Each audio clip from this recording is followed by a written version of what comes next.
Hey, welcome back, y'all, to episode 2 of this Riverside coaster that I have been building. So you can see right here that I went ahead and restarted the whole ride. I wasn't happy with the upper section up here. It's supposed to be on sort of a mountainside up here, and I wasn't happy with the way it was turning out. So it was just a little too, I think, abrupt, some of the transitions and so forth.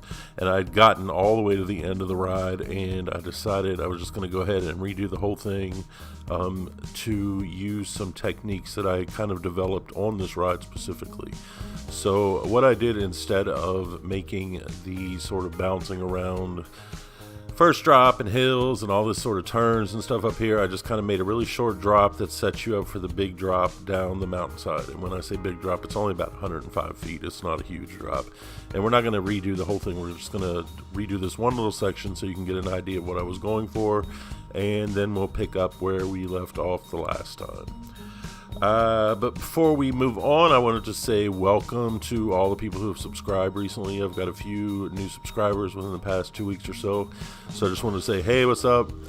Thanks for subscribing. Thanks for checking out my channel. Appreciate it. I actually appreciate everyone who's subscribed so far. And if you have any comments or feedback, like always, I'm glad to hear them. I always like to get feedback on what you think could be better or how you think I could improve. So. But for right now, just to bring you up to speed again, the inspirations for this ride were a dream that I had, a dream that I was riding a coaster with a friend of mine who we often go to parks together, and the setting is supposed to be a sort of a traditional park that opened in where I am from in West Virginia. It hasn't actually opened. This is all the backstory, of course. There's no actual park. But when they opened it, they discovered an old bunker, underground bunker on the side of a river, left over from, like, say, the 40s or 50s, some sort of underground bunker. I don't know exactly what it was for, but they discovered it and decided to use it for this coaster. So that explains where the parts where it's going to dip underground come from, at the very beginning and the very end. And I'm going to be making that bunker to the best of my abilities in 3D modeling software. I'm okay doing 3D. I can do basic stuff, so as long as I get a good texture of sort of some walls, some concrete walls that have some years of neglect and so forth on them, should be good to go. And it's also inspired heavily by, like I said, where I'm from in West Virginia, so there's going to be a river along here, and there's going to be trees and rocks and so forth. Like always, I'm pretty good at landscaping, and it's inspired by the Cascade Park Comet. If you've ever looked at that ride, if you've ever seen it, it was totally overgrown by the time it was torn down. I think sometime in the 80s it was just completely overgrown, even when it was still running. So that ride has always sort of given me a nice little, I just like the way it looks with the vegetation and so forth. So the bunker part, like I say, I am going to do an underground bunker, and the difficult part about that is figuring out how I'm going to get the ground on top of it, because as far as I know, there is no way to sort of create a cave underground in NoLimits 2 that you can actually put a 3D object in. So either I'm going to have to create the ground that goes on top of the bunker as part of the 3D object, or else I am going to have to fool around with the tunneling feature and sort of hide the tunnel in the walls or something. I'll figure something out, but I do want the bunker to be kind of open. I want there to be staircases and so forth in it. We'll see how far I can push my 3D modeling skills without driving myself crazy. The one thing that has gone different here, one thing you're going to see I'm going to do right here in just a minute, is I'm going to change the direction of that turn, which this is fairly easy to do in NoLimits 2. This is one of the benefits of, because I didn't like this flat turn. I was like, nah, that's not going to work. The positioning of where it was when it got to the top of the hill and so forth, it just wasn't working out correctly. So I decided to go ahead and sort of just change up and you see I started here. I just change up the direction of the turn so that it's on the other side coming back. That's one of the benefits of using FVD. You can really change things like that very easily, much more easily than you can if you're hand building.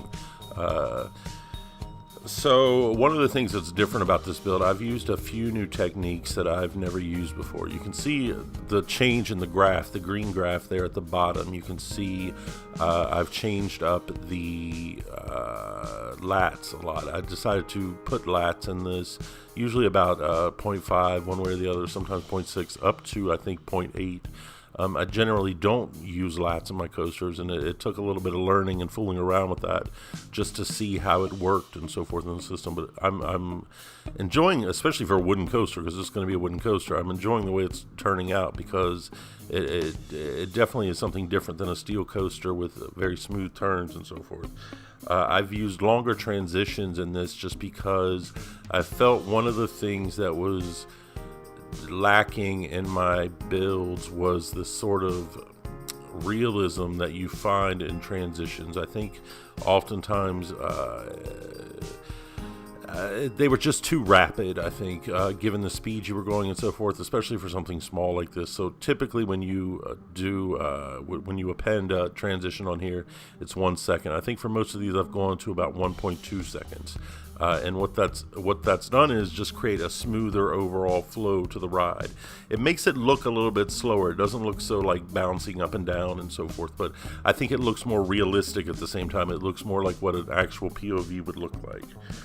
And I've used less positive force on this than I normally would, most likely because it's a wooden coaster, and I'm assuming that wooden coasters have less positive force than steel coasters do. So those are some things I've changed. What we're going to do here in just a minute, once I get this final thing straightened out, is take a ride on this.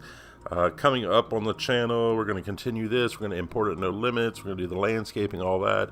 I need to do a review of Six Flags Great America. I went there a little while ago. I'd like to do a review of Goliath too, because I ended up liking that ride quite a bit.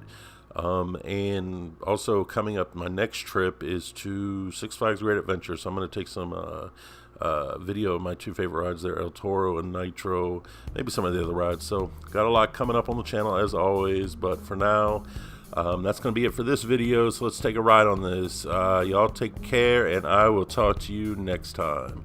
Enjoy the ride.